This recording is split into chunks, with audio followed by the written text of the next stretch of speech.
ओम पूर्णमदः पूर्णमिदं पूर्णात् पूर्णमुदच्यते पूर्णस्य पूर्णमादाय पूर्णमेवावशिष्यते।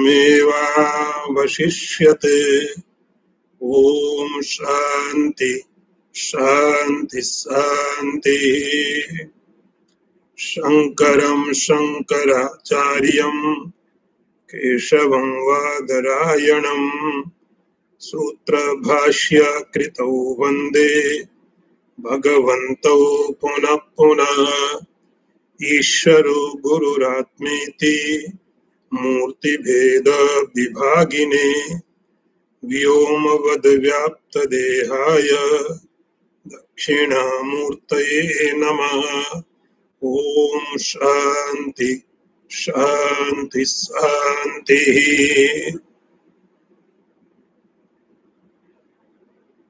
जीवतो यस्य कैवल्यं विदेहे स च केवलः यत् किंचित् पश्यतो भेदं भयं ब्रूते यजुश्रुति।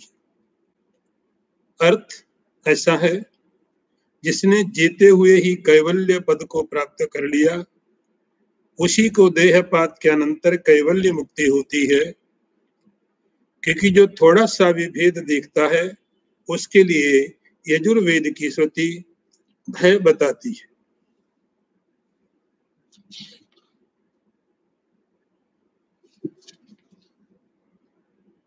पीछे के मंत्र में आपने देखा, शंकराचार्य जी ने बोला था समाहिता सिद्धि मुपैति सम्यक। जो समाहित हो जाता है और वह ही सिद्धि को प्राप्त करता है। सिद्धि का अर्थ है मोक्ष। अंतिम जो सिद्धि है, अंतिम जो लक्ष्य है, वह है मोक्ष। अब एक विचार वो करने लगे, सिद्धि की प्राप्ति हो गई, शरीर है, शरीर के प्रारब्ध हैं। उस समय में ये कैसा है? कैवल्यम। शरीर है, प्राण है, इंद्रियां हैं, पूरा संसार है, पूरे पदार्थ है, लेकिन अब ये अकेला है। कैवल्य शब्द थोड़ा हम यहां समझेंगे। केवल, मात्र, केवल, और उसके साथ में कुछ भी नहीं। केवल अब न इंद्रियां हैं, न प्राण है, न मन है, न बाहर के पदार्थ है। होने को सब कुछ है, लेकिन जैसा पहले था अब वैसा नहीं है। उस सिद्धि प्राप्ति करने के पहले शरीर का एक अलग महत्व था, इंद्रियों का एक अलग महत्व था, समस्त पदार्थों के एक अलग महत्व था, लेकिन उस सिद्धि प्राप्ति के पश्चात वो महत्व अलग तरीके से बदल गया। कैवल्यम, अब वो अकेला है।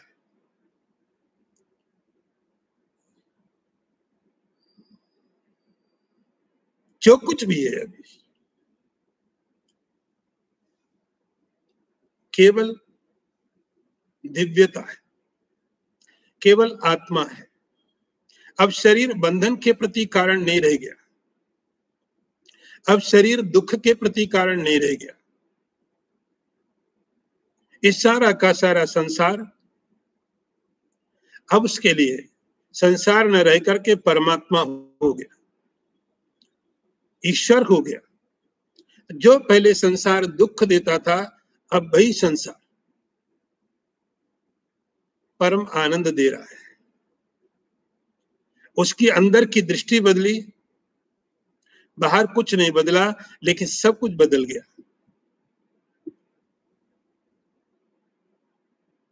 जो पहले दुख में था, अब सब आनंद में हो गया।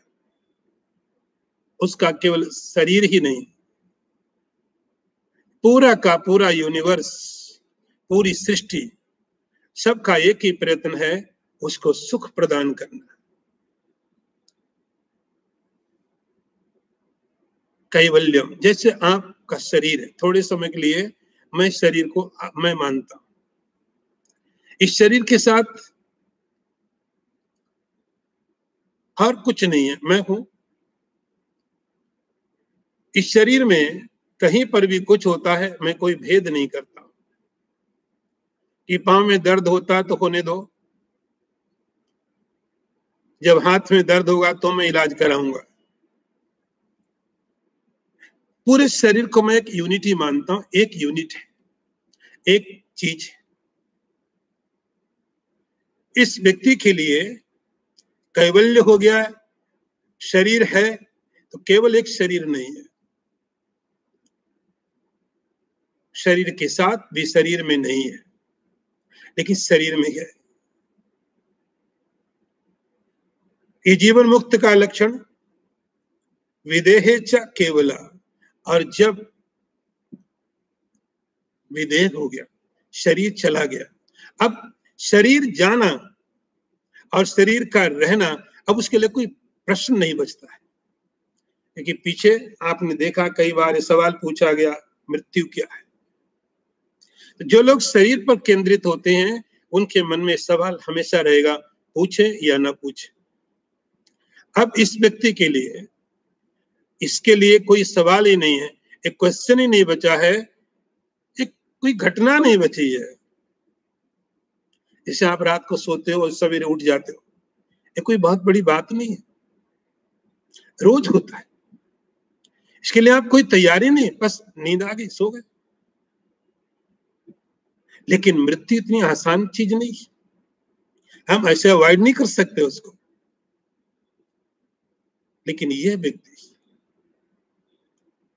विदेह च केवल है, मृत्यु के पहले भी केवल है, मृत्यु के बाद में भी केवल है। शरीर उसके लिए कोई बंधन नहीं है। मृत्यु के पहले शरीर था, मृत्यु के बाद शरीर नहीं रहा, इससे कोई भी फर्क नहीं पड़ा। विदेह को, राज जनक को विदेह कहते थे। ऐसे संबोधन उनको बहुत बड़े बड़े लोगों ने दिए कि जनक विदेह है। बड़े बड़े आत्मनिष्ठ लोगों ने राजा जनक को विदेह संबोधन दिया, इसलिए नहीं कि राजा था, इसलिए कि देह में रहते हुए भी देह में नहीं था। राजा तो बहुत थे, देह में है लेकिन देह में नहीं है, देह उसके अंदर है।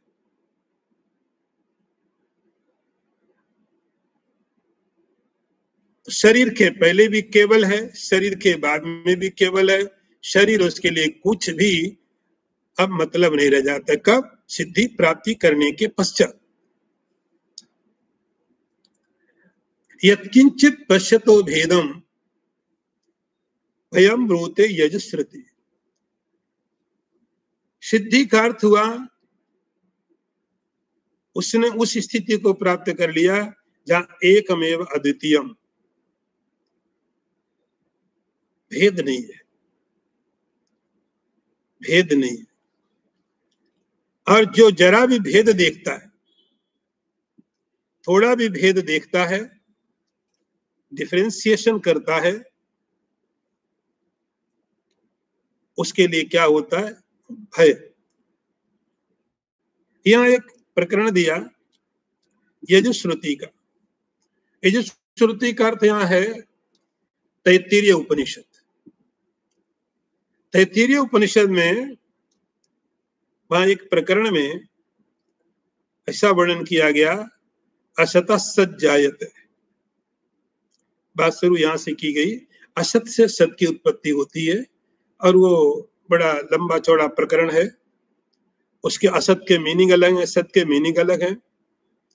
ये सब कहते कहते और ये बताया गया कि जो उस आत्मस्वरूप में स्थित हो जाता है, जो आत्मस्वरूप विजिबल नहीं है, दिखाई नहीं पड़ता है, जो एक्सप्रेस, जब उसको बताया नहीं जा सकता है, जो उसको प्राप्त करता है वो डर से रहित हो जाता है।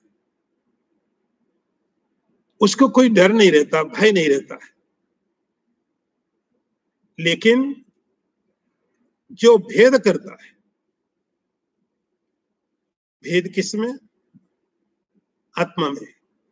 जो भेद करता है उसके डर कभी जाते नहीं है, हमेशा डरा हुआ रहता है। यत्किंचित पश्यतो भेदम भयम ब्रूते यजुश्रुति। तो तैत्तिरीय उपनिषद का ये प्रकरण है कि तैत्तिरीय उपनिषद में बताया गया कि जो लोग उस आत्मा में भेद देखते हैं उनके लिए हमेशा भय रहेगा, और जो लोग आत्मा में एक देखते हैं उसके लिए भय। जैसे आप अपने से कभी नहीं डरते हो। सारा संसार रावण से डरता था, लेकिन रावण अपने से नहीं डरता था। कोई भी अपने से नहीं डरेगा। जब दूसरे की सत्ता है, और दूसरे की सत्ता कब होगी? जब आपकी सत्ता लिमिटेड हो जाएगी, सीमित हो जाएगी। जहां आपकी सत्ता समाप्त होगी, दूसरे की सत्ता स्टार्ट हो जाएगी, प्रारंभ हो जाएगी। और जहां पर दो होंगे वहां पर भय तो होना है। तो शंकराचार्य जी बोलते हैं, यत्किंचित पश्यतो भेदम भयम ब्रूते यजुश्रुति। यजुश्रुति यजुर्वेद की जो श्रुति है, यजुर्वेद की श्रुति है, वो बताती है वहां पर भय होता है। और भी बहुत सारे मंत्र हैं, द्वितीयाद भयम भवति, जहां आप दूसरे की कल्पना करोगे, दूसरे की सत्ता है, वहां पर भय निश्चित है। अगला मंत्र देखिए, इसी से लगा हुआ है। यदा कदावा विपश्चिदेशा ब्रह्मण्यनन्ते अणुमात्र भेदम पश्यत्यथामुष्य भयम तदैव यद्वीक्षितम भिन्नतया प्रमादात्। अर्थ देखिए, जब कभी यह विद्वान अनंत ब्रह्म में अणुमात्र भी भेद दृष्टि करता है, तभी उसको भय की प्राप्ति होती है, क्योंकि स्वरूप के प्रमाद से ही अखंड आत्मा में भेद की प्रतीति होती है।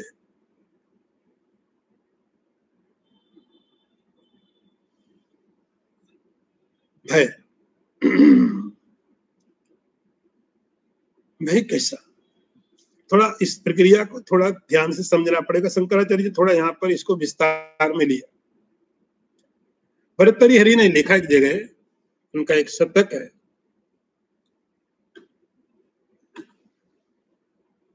उसमें बड़े अच्छे अच्छे वाक्य हैं, बड़े अच्छे अच्छे मंत्र हैं, श्लोक हैं।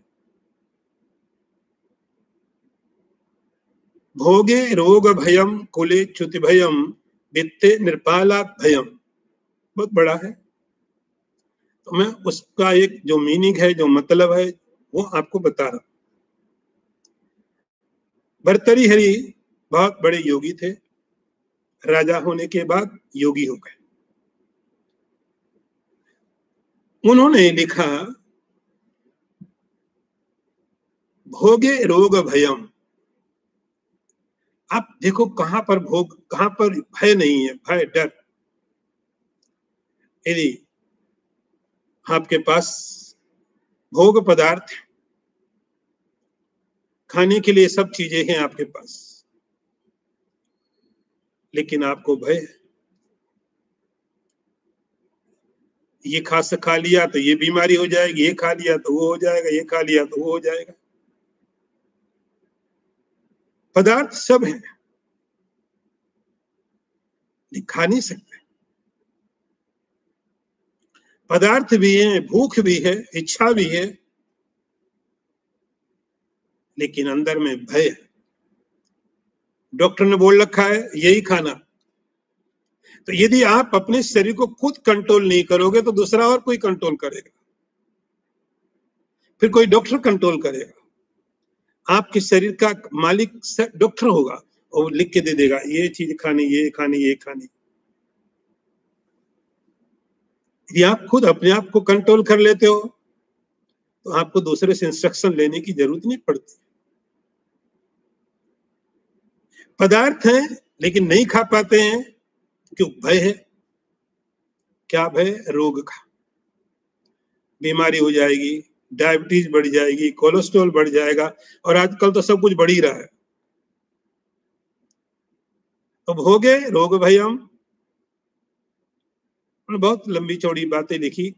किसी आदमी का बहुत बड़ा परिवार है,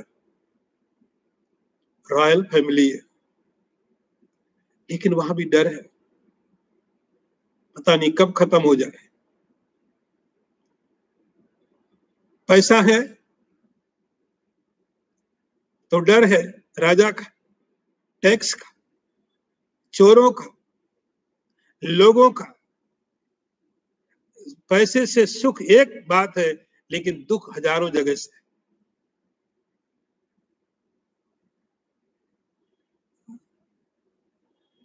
सुंदरता है, बुढ़ा वृद्धावस्था का डर है। भोगे रोग भयम कुले च्युत भयम वित्तिक नृपालाद भयम। सुंदरता है, लेकिन यह कि शरीर अभी सुंदर है, पता चला कि 50 साल के बाद बूढ़े हो गए, और ऐसे बूढ़े हो गए कि खुद अपना अब चेहरा देखने का मन नहीं करता। अंगम गलितम पलितम मुन्नम पहले बड़ा अच्छा हुआ करता था, अब देखने का मन नहीं होता। विद्वान आप हैं तो आपको भी डर है कि कोई आपसे ज्यादा अच्छा विद्वान मिल जाएगा। शरीर है और शरीर के साथ में मृत्यु का भय। इस तरह उन्होंने बहुत एक लंबी सूची दी। ऐसी कोई चीज आप देखो, ढूंढो, सर्वम वस्तु भयान्वितम भुवि नृणाम। इस संसार में जो कुछ भी है और जो कुछ भी आप कल्पना करते होने की, जो है, जो हुआ था पहले कभी, और जो इसकी आप अभी कल्पना करते हो, हे भगवान ये मुझे मिल जाए, हे परमात्मा ये मुझे दिला दो, कुछ भी करो, ये मुझे जरूर चाहिए। आप विचार करके देखोगे, भरतरिहरि कहते हैं वहां पर भय छिपा हुआ है। ऐसा कोई पदार्थ नहीं आपका शरीर उसमें सम्मिलित है जहां पर अभय हो। सर्वम वस्तु भयान्वितम भुवि।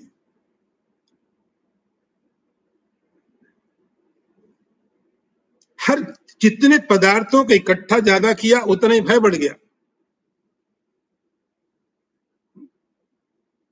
जितने पदार्थ इकट्ठे किए उतना डर बढ़ गया, क्योंकि ये भी जाएगा, ये भी जाएगा, ये भी जाएगा, ये भी जाएगा।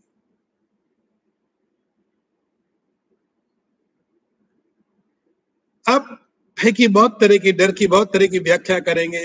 मेडिकल साइंस कुछ बोलेगा, साइकोलॉजिस्ट कुछ और बोलेंगे, मनोवैज्ञानिक कुछ और बोलेंगे, अलग अलग है। लेकिन शंकराचार्य बोलते हैं आप बिल्कुल इसके रूट में जाओ, रूट में जाओ, सही में भय कहां पर है।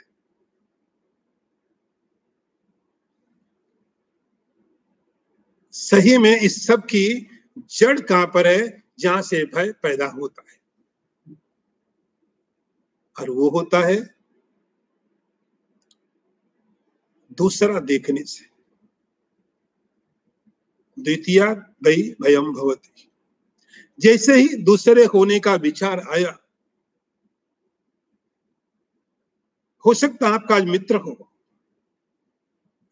लेकिन ये मित्र आपका कब तक मित्र रहेगा। जैसे ही दूसरा होने का एहसास हुआ, विचार आया, दूसरे की सत्ता मालूम पड़ी, आपसे अपने अलग, भय निश्चित है। दूसरा शरीर, दूसरा कोई मकान, दूसरे की सत्ता, और जैसे जैसे पदार्थ मिले, जो जो इकट्ठा किया, और जैसे जैसे वो जाने लगता है, समझो एक आंशिक मृत्यु हो जाती है। आंशिक मृत्यु। इसी के पास में पद था, बड़ा ऑफिसर है, पद चला गया, आंशिक मृत्यु हो गई। वो पद खोना नहीं चाहता था, पद के बहुत अर्थ थे, लेकिन जैसे ही वो पोस्ट गया, एक आंशिक मृत्यु हो गई। किसी के पास में धन था, धन चला गया, आंशिक मृत्यु हो गई। हर एक पदार्थ शरीर जाता तो आखिरी मृत्यु मानते हैं, शरीर का जाना आखिरी मृत्यु मानते हैं, लेकिन हर एक पदार्थ जो भी हमने इकट्ठा किया होता है, जैसे जाता है आंशिक मृत्यु देके जाता है।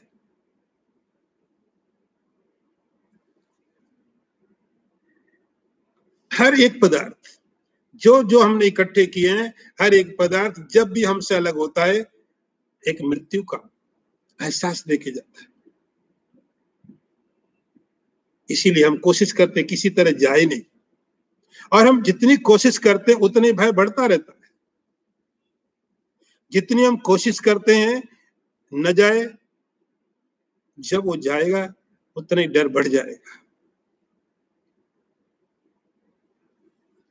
शंकराचार्य जी बोलते हैं, ठीक से आप विचार करो, यदा कदा वापि विपश्चिदेशा, ये विपश्चित विद्वान, समझदार, सीकर, जब कभी भी ब्रह्मण्य अनंते अणुमात्र वेदम, जो अनंत ब्रह्म है, ब्रह्म शब्द का अर्थ ही होता व्यापक, बृहत्वात्। अनंत ब्रह्म में आपने जैसे ही थोड़ा उसमें भेद कर दिया, ब्रह्म की अनंतता समाप्त कर दी। अणुमात्र भी भेद इसमें दी कर लिया, पश्यत्यथा मुस्य भयम तदैव, बस यहां से भय शुरू होता। भय का मूल क्या है, भय का रूट क्या है? आप ठीक से देखोगे तो हमको ये लगता है कि भय का जो मूल होता है वह होता, मुझे लगता है कि मेरी सत्ता समाप्त हो जाएगी। अंतिम जो कारण है, मैं खत्म हो जाऊंगा, मैं बढ़ रहा हूं, मेरे पास धन है इसलिए मैं बढ़ रहा हूं। जैसे धन गया, आंशिक मृत्यु हो गई। पद ने मुझे और मजबूत किया, यदि पद गया तो मैं आंशिक मर गया। मेरे पास कुछ लोग थे जिनके कारण मैं बहुत मजबूत था, वो लोग गए तो मैं आंशिक मर गया। और इस आंशिक मृत्यु का हमेशा एहसास रहता है। जब जब भी, यदा कदा, निश्चित कुछ नहीं है। जैसे उस आत्म स्वरूप को भूला, जैसे ही आत्म स्वरूप को भूला, उसी समय में एक मृत्यु हो जाती है। भयम तदैव, ये चला जाएगा फिर मेरा क्या होगा, ये चला जाएगा फिर मेरा क्या होगा, मेरा क्या होगा, मैं सब चीजें वहां पर आधारित है। मेरी सत्ता, मेरा अस्तित्व, तो सारे के सारे, तो जैसे ही ब्रह्म से अपने को अलग समझ लिया, अनंत ब्रह्म से अपने को अलग कर लिया, सीमित कर लिया, अब सीमित समझने के बाद सारे भय आ जाएंगे, क्योंकि ब्रह्म असीमित है, मैंने अपने को असीमित नहीं माना। पश्यति अथामुस्य भयम तदैव यद्वीक्षितम भिन्नतय प्रमादात्। और ये भूल हुई किससे? इस अध्यात्म सीकर से, इस अध्यात्म चिंतक से, ब्रह्म विचार करने वाले व्यक्ति से, जिसने ब्रह्म को अनंत समझा है, सत्यम ज्ञानम अनंतम ब्रह्म, जिसने इस पर विचार किया, जिसने इस पर बार बार सोचा, ब्रह्म के स्वरूप को, ब्रह्म की सत्ता को जिसने बहुत बार विचार किया, फिर ऐसा उसके दिमाग आ कैसे जाता है? उसका कारण है प्रमाद, नेग्लिजेंसी, प्रमाद, असावधानी। और ये थोड़ी सी सावधानी, यद्वीक्षितम भिन्नतया प्रमादात, तो शंकराचार्य बोलते हैं उसका कारण है एकमात्र प्रमाद, असावधान। ये थोड़ी भी असावधानी, इसीलिए जब पीछे आप पढ़ रहे थे तो वहां लिखा था प्रमादो वही मृत्यु, प्रमाद मृत्यु है। ये मृत्यु इस तरह से प्रमाद मृत्यु है। आध्यात्मिक सीकर, अध्यात्म चिंतक जिसने श्रवण किया, मनन किया, निधिध्यासन कर रहा, ठीक है, कभी प्रमाद हो सकता है।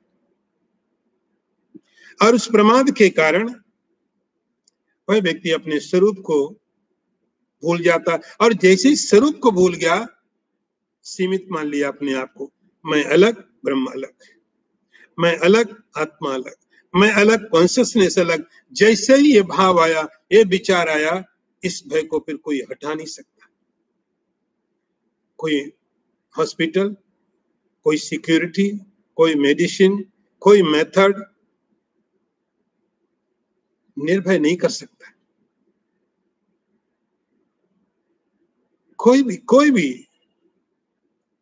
कोई तरीका नहीं है संसार में कि उस व्यक्ति को निर्भय कर दे, उसके समस्त भय चले जाए। एक भय चला जाएगा, चार और आ जाएंगे। जितना जितना अधिक प्रपंच, उतना बड़ा भय। सर्वम वस्तु भयान्वितम, भर्तृहरि ने लिखा, वैराग्यमेवा भयम। वो बात मैंने छोड़ दी थी।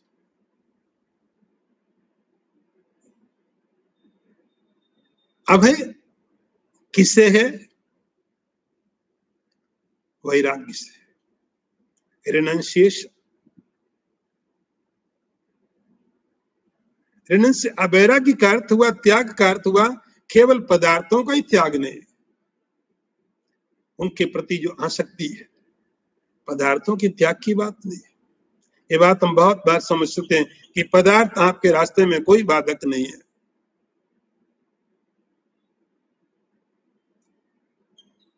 अनासक्ति का भाव। तो प्रमाद के कारण भी कभी भी अपने को ब्रह्म से अलग नहीं समझना चाहिए, जो प्रमाद आके ऐसा करता है। अगला मंत्र देखिए, श्रुति स्मृति न्याय शतैर निषिद्धे दृश्यत्यत्र स्वात्ममतिम करोति उपैति दुःखो परिदुःख जातम निषिद्ध कर्ता सच मलिम लुचो यथा।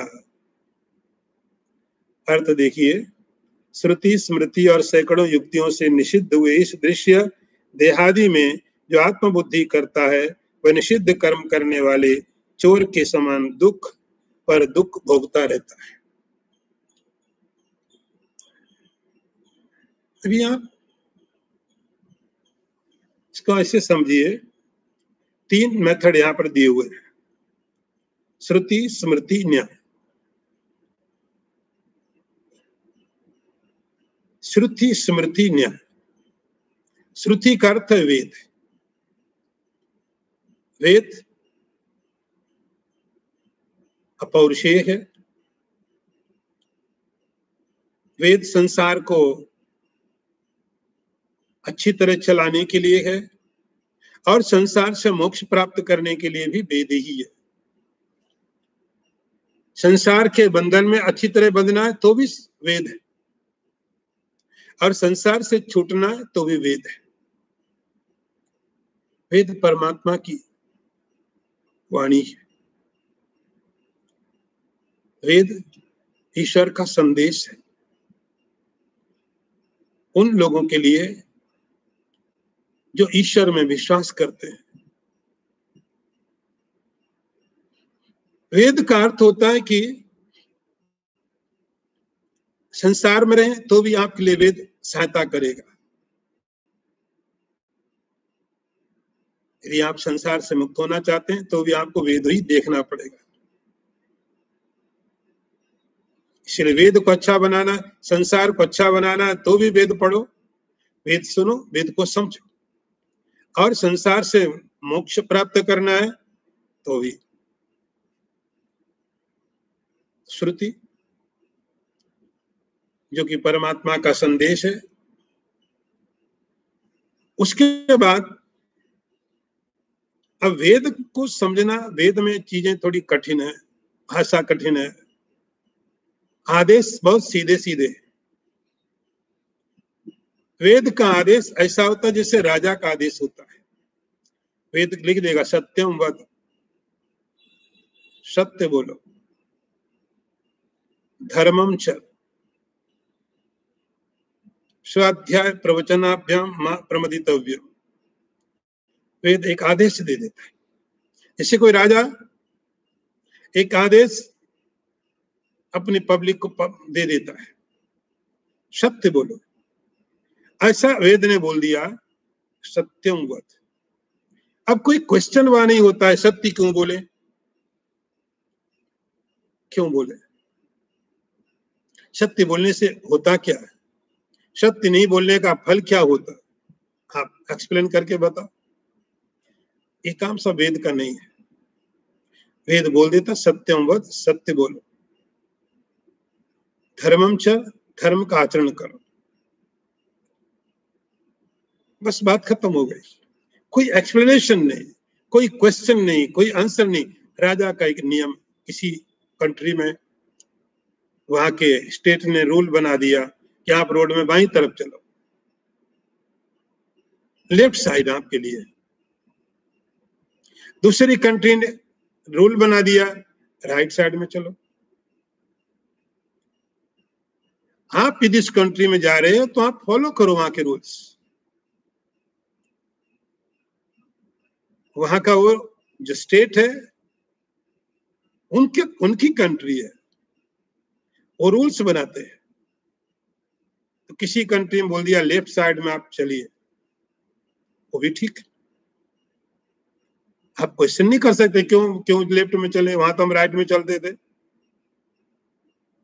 किसी ने बना दिया राइट में चलिए, राइट में चलो, कोई क्वेश्चन नहीं है, स्टेट के रूल्स।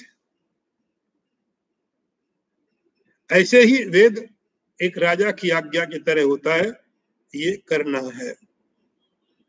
और वेद जो सूक्ष्म पदार्थ है, जो सूक्ष्म जगत है, उसके ऊपर में इंस्ट्रक्शन देता है।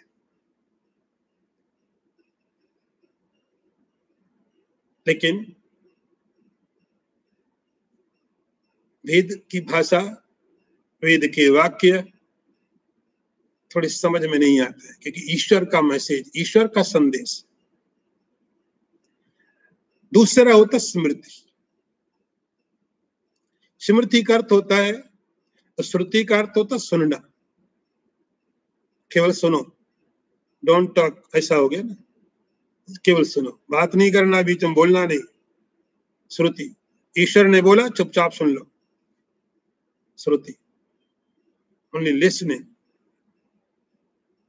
उसके बाद स्मृति, ईश्वर की जो संदेश है, ईश्वर का जो कहने का तरीका है, वो बहुत लोगों को समझ में नहीं आता है। तब दूसरे श्रेणी में वे लोग हैं जो स्मृति का जिन्होंने निर्माण किया, ऋषि लोग, स्मृति बनाई। स्मृति का अर्थ मेमोरी। ईश्वर ने जो कहा उसको सुना, सुनने के बाद अब हमारी भाषा में हम किस तरह समझ सकते हैं। स्मृतियां बनाई गई, पुराण बनाए गए, महाभारत बनाया, रामायण बनाई गई।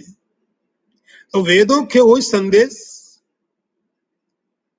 वेदों का जो आदेश था सत्यम वद धर्मम चर, वेदों के जो आदेश थे, ये करोगे तो ये मिलेगा, ऐसा करोगे तो ये होगा, सीधे सीधे आदेश।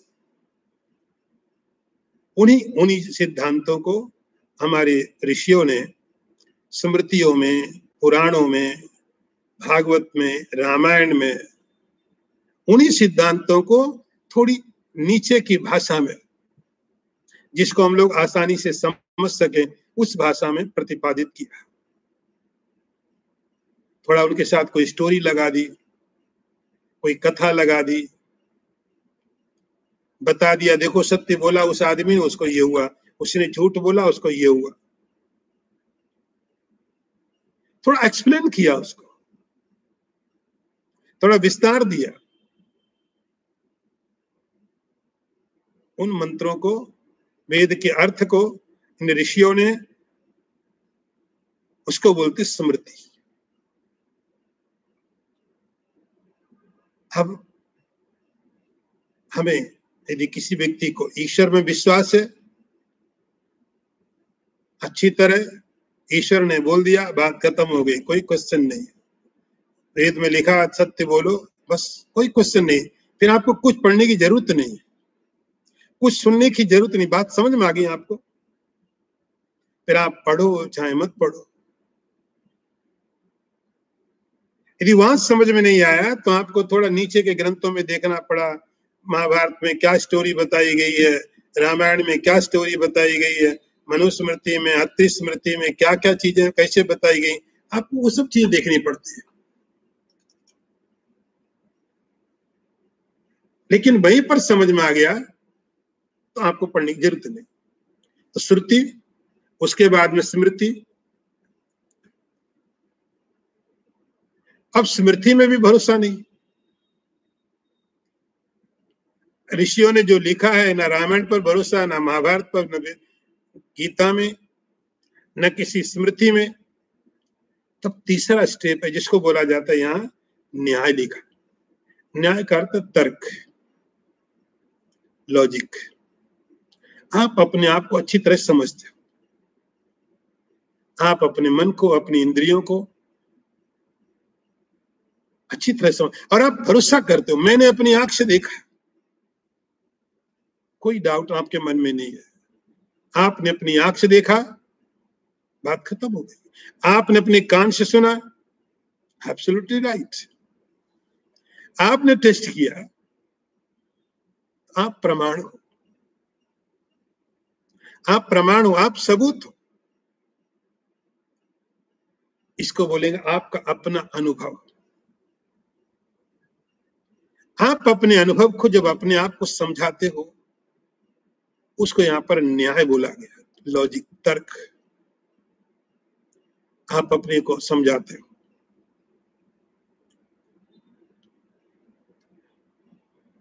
तो जो वेदों में लिखा था, ईश्वर ने बोला, वही स्मृति में लिखा हुआ है, विस्तार के साथ स्टोरी लिखी हुई है, कथाएं लिखी गई हैं। कुछ स्वर्ग का वर्णन किया गया, कुछ नरक का वर्णन किया गया है, कुछ दूसरे जन्मों का वर्णन किया गया है। और वो भी समझ में नहीं आए, तब आप तीसरे लेवल पर समझिए, और उसका नाम होगा न्याय, तर्क। इसी पूरी पद्धति को हम लोग प्रस्थान त्रय बोलते हैं।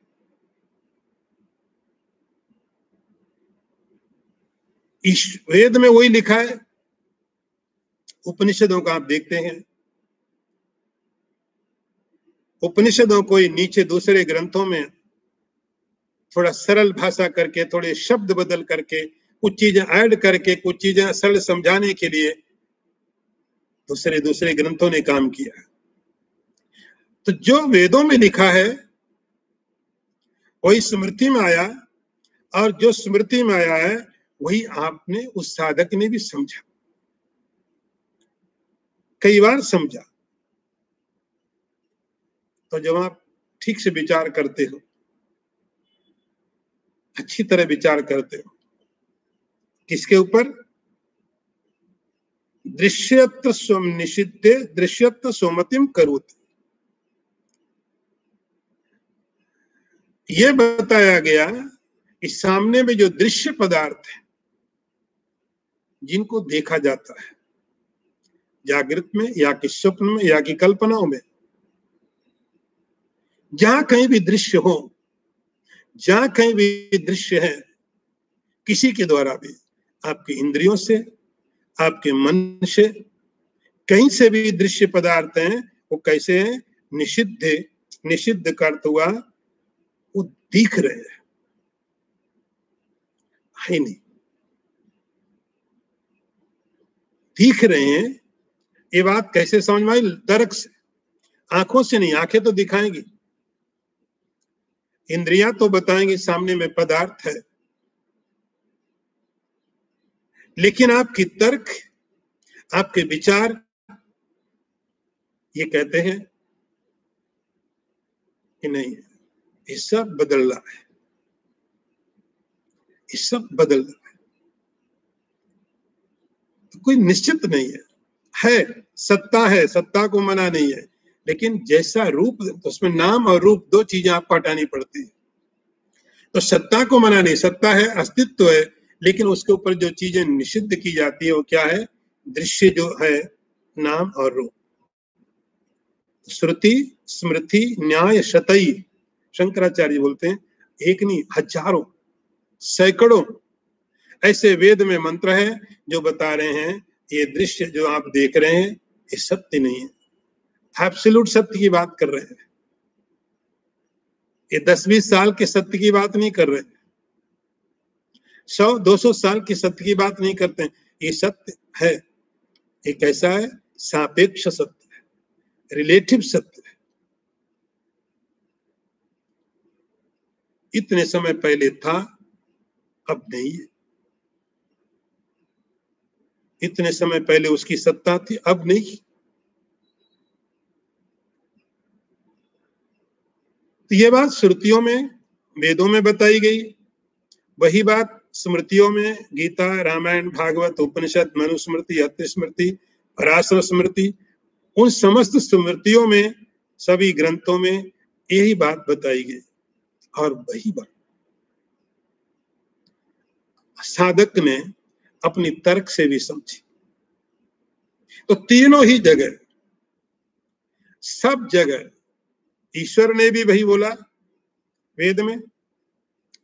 जो हमारे बहुत बड़े बड़े आचार्य थे, शंकराचार्य जी जैसे, वेदव्यास, उन सब ऋषियों ने भी वही बात कही,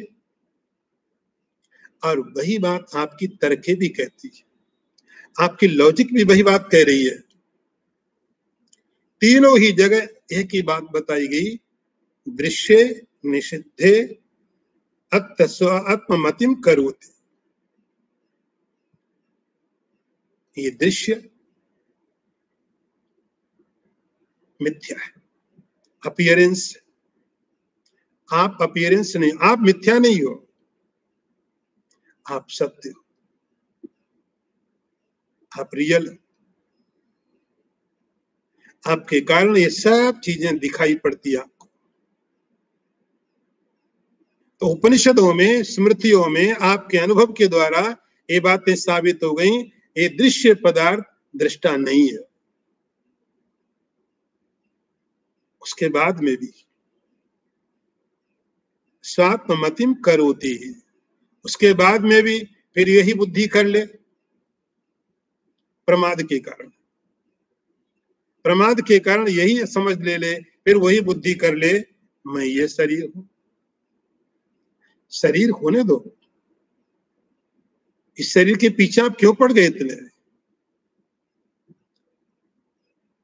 आपको केवल इतना समझना है, ये मैं अलग हूं, मैं चैतन्य हूं, जड़ है। ये दृश्य, मैं दृष्टा हूं। एक क्षेत्र है, मैं क्षेत्रज्ञ हूं।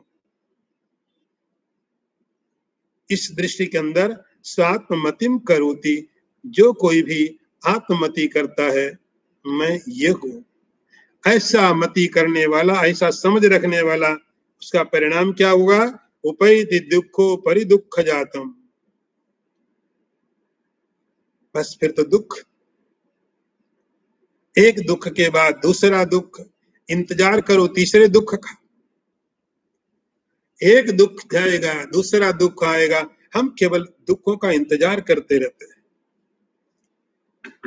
अभी थोड़ा चलो बोले अभी तो ठीक हो गया, अभी तो एक वेव चली गई, दूसरी वेव आ गई, अब तीसरी की इंतजार कर, फिर चौथी की इंतजार करो। एक दुख जाने के बाद हम दूसरे दुख का इंतजार करते हैं, प्रतीक्षा करते हैं, दूसरा कब आएगा, पता हमें मालूम आने वाला है। क्योंकि जो हमने निर्णय लिया है, जो निर्णय लिया है, ये निर्णय पक्का एक ही जगह लेके जाएगा, दुख की जगह। उपैति दुखो परिदुख जातम, एक दुख के बाद दूसरे दुख में, दूसरे के बाद तीसरे दुख में, निषिद्ध करता समलिम लुचोयथा, इसको बोला निषिद्ध करता। जिस चीज को मना किया गया वही करने लग गया, निषिद्ध करता।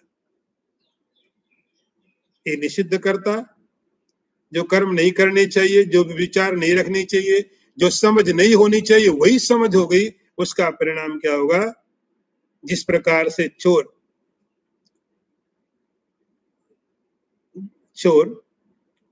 एक दुख के बाद दूसरे दुख को, दूसरे दुख के बाद तीसरे दुख को भोगता रहता है। अगला मंत्र देखिए, इसी बात को और स्पष्ट किया शंकराचार्य जी ने। सत्याभिसंधान रतो विमुक्तः महत्त्वमात्मीयमुपैति नित्यं मिथ्याभिसंधान रतस्तु नश्येत् दृष्टं तद एतद अचोर चोरयोः। अर्थ देखिए, जो अद्वितीय ब्रह्म स्वरूप सत्य पदार्थ की खोज करता है वही मुक्त होकर अपने नित्य महत्व को प्राप्त करता है, और जो मिथ्या दृश्य पदार्थों के पीछे पड़ा रहता है वह नष्ट हो जाता है। ऐसा ही साधु और चोर के विषय में देखा भी गया है।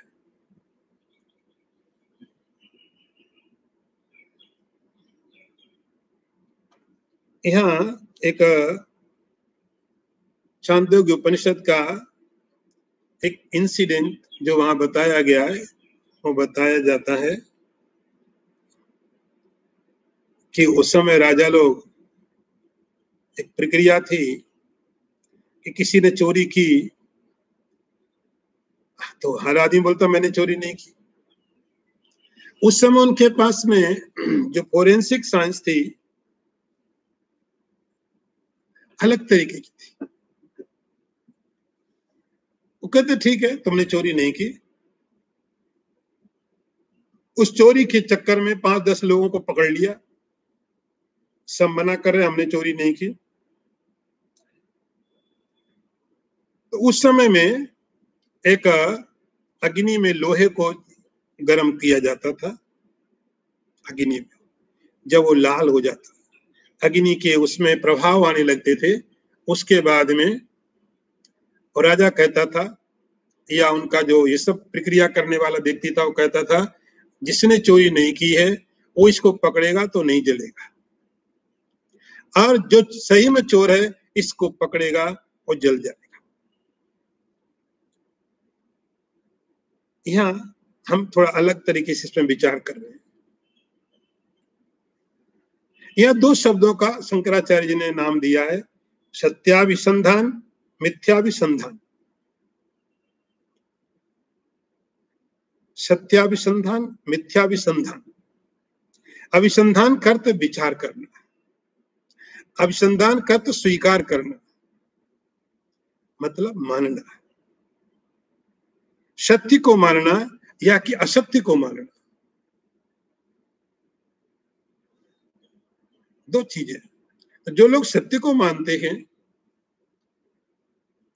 और जो असत्य को मानते हैं उनके परिणाम क्या होते हैं, उनके फल क्या होते हैं, यहाँ 2 ही चीजें बताई गई है। सत्याभिसंधान रतो विमुक्ता महत्त्वमात्मीय मुपैति नित्यम, ये पहले वाले की बात हो गई। दूसरे में मिथ्याभिसंधान रतस्तु नश्येत् दृष्टम यदा एतत् अचोर चोरयो। फिर मुझे एक और बात याद आई, जब हम लोग सनत सुजातीय की बात कर रहे थे उस दिन, उस सनत सुजातीय में एक बड़ा अच्छा मंत्र और आया, यो अन्यथा संतम आत्मानम अन्यथा प्रतिपद्यते किम ना तेन कृतम पापम चौरेण आत्म अपहारिणा। इस सनत सुजातीय में सनत सुजात ने, सनत कुमार ने धृतराष्ट्र को उपदेश दिया। उन्होंने भी एक बात कही, अन्यथा संतम आत्मानम यो अन्यथा प्रतिपद्यते। केवल केवल ऊपर से एक ही भेद होता है, उसके परिणाम नीचे बहुत है, लेकिन केवल एक ही चीज करेक्ट करनी है, एक ही चीज बिगाड़नी है। सत्य अभिसंधान, मिथ्याभिसंधान। सत्य को स्वीकार कर लिया, सत्य को सत्य की तरह मान लिया या असत्य की तरह मान लिया। तो सनत कुमार ने कहा, जो कोई भी आत्मा जैसी है उसको वैसा नहीं समझता है, कुछ और तरीके से समझ लेता है। आत्मा जैसी है उसको वैसा न समझ के कुछ और तरीके से समझ लेता है, वही व्यक्ति क्या है? किम ना तेन कृतम पापम, ऐसा संसार का कौन सा पाप है जो उसने नहीं किया? सब पाप कर लिए, सभी पाप हो चुके हैं। आत्मा को जैसा आत्मा नहीं है वैसा समझ लेना, और जैसा है वैसा नहीं समझना, अब इससे बड़ा और कोई पाप नहीं होगा। सब पाप इसके अंदर में आ गए। किम ना तेन कृतम पापम, उसने ऐसा कौन सा पाप है जो नहीं किया? एक नाम दिया चौरेण, ये चोर है। आत्मा भारिणा, ये आत्मा को अपहरण करने वाला है।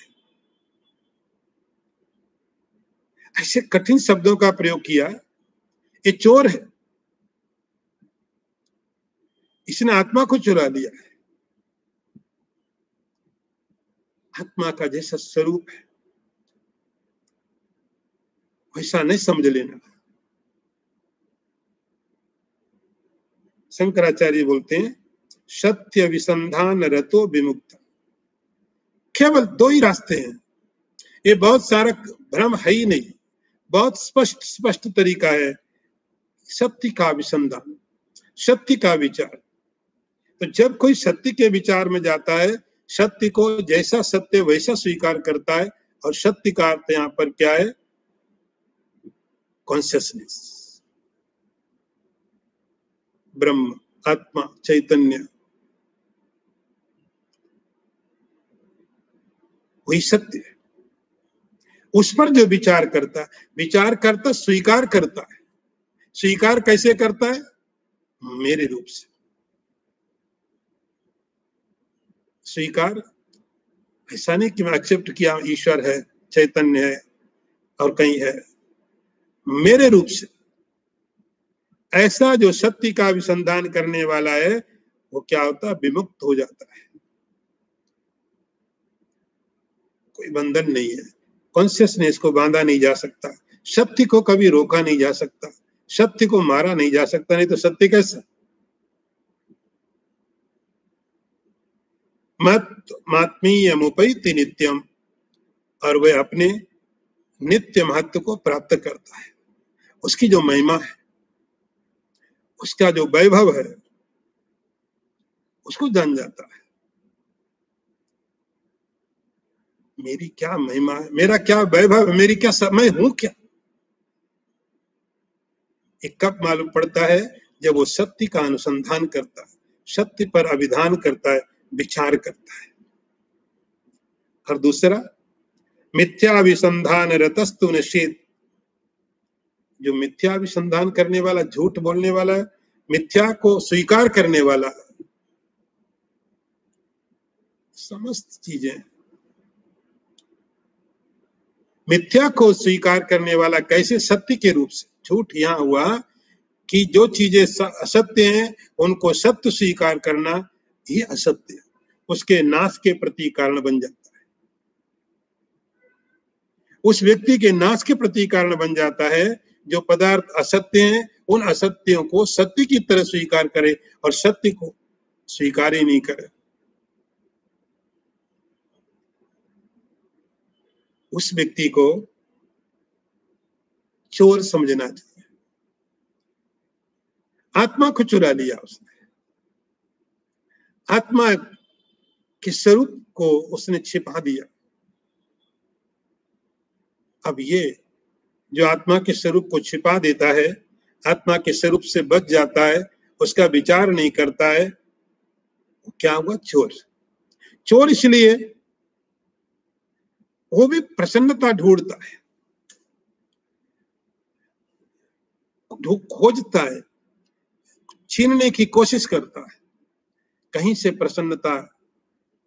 जैसे चोर दूसरों के सामान चुरा लेता है, ऐसे ही ये व्यक्ति जो मिथ्या अभिसंधान करता रहता है, मिथ्या पदार्थों में सत्य का अभिसंधान करता है, सत्य को समझता नहीं है, ये व्यक्ति चोर है। हैप्पीनेस, प्रसन्नता को चुराने की कोशिश करता, कभी यहाँ से देखता, यहाँ से प्रसन्नता मिल जाए, कभी कहीं से मिल जाए। तो इस प्रकार से शंकराचार्य जी बोलते हैं आपको चोर अचोर को समझना चाहिए।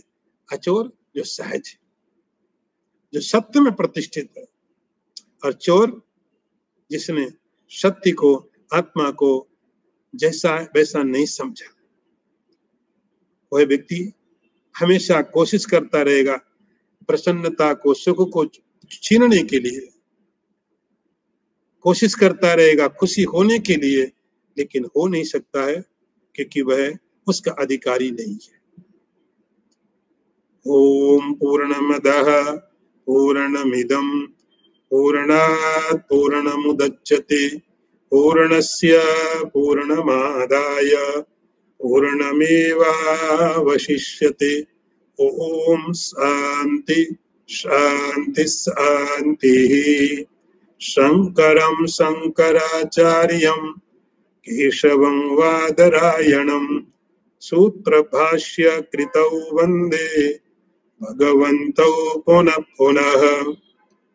ईश्वरो गुरुरात्मेति मूर्तिभेद विभागिने व्योमवद् व्याप्तदेहाय दक्षिणामूर्तये नमः। ओम शांति शांति शांति।